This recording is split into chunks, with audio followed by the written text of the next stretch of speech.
today I'm just going to give a real quick, brief explanation of a couple of different components in a laptop and what they do.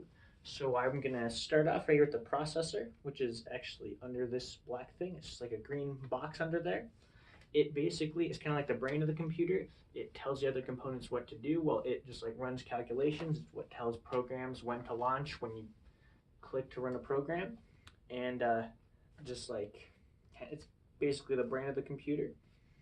And then right here we have the RAM, which is basically any time that you launch a program, whatever part of it's being used is like kind of in the RAM, being temporarily stored there while it's in use, and then like you close it out, then whatever's being actively accessed is in there, and but it's not permanently stored on there. That's what the hard drive is for, but just kind of sits in there while it's being used, and then that's what the RAM does. And in most computers, the RAM can be just a stick of RAM that'll pop out. You can upgrade it, degrade it, whatever you want to do.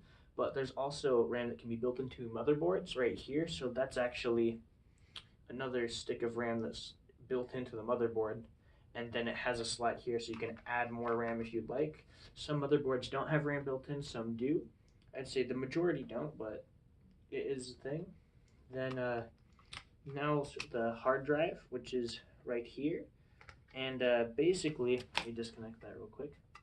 The hard drive is just where everything in the computer is stored. So if you download a movie, it'll be on there. If you download any programs or applications or whatever you're using, then it'll be saved right on here.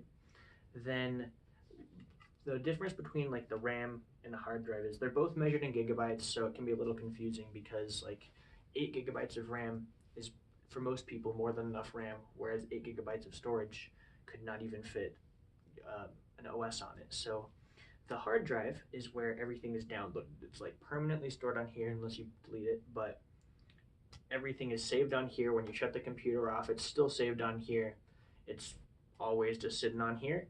Whereas the RAM is only actually it's basically empty when the computer's shut off, and then when whatever's being actively used is in the RAM until you quit it out of the program or close whatever picture you had open, then it is no longer in there. It's just like kind of brought into there temporarily to run it, whereas it's permanently stored on the hard drive.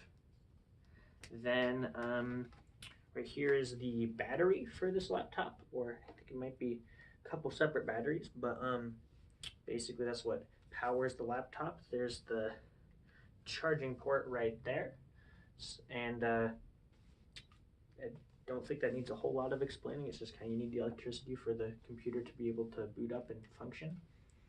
Then right here are just the speakers for playing sound, and then here's the Wi-Fi card, which the way that works is the Wi-Fi card is actually connected through these two little guys that go over into the screen to an antenna, which if you follow these along here, just is somewhere in the screen, like probably along the sides. I don't know for this particular model, but somewhere in there's a Wi-Fi antenna that allows you to connect different things with a more reliable connection, because you don't really want to just have an antenna sticking out of your laptop, but by just kind of hiding it in the screen, it makes it work.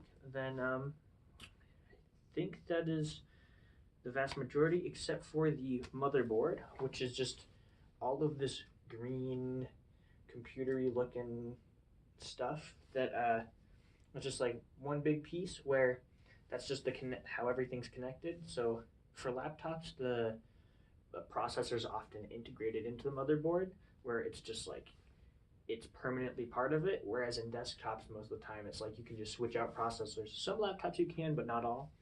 And essentially the motherboard just connects like the RAM, hard drive, processor, battery, Wi-Fi card, just everything's connected through there, and that's how they all communicate, is through the motherboard. That's a pretty brief explanation of what some of the main components are and what they do. So I believe that is all.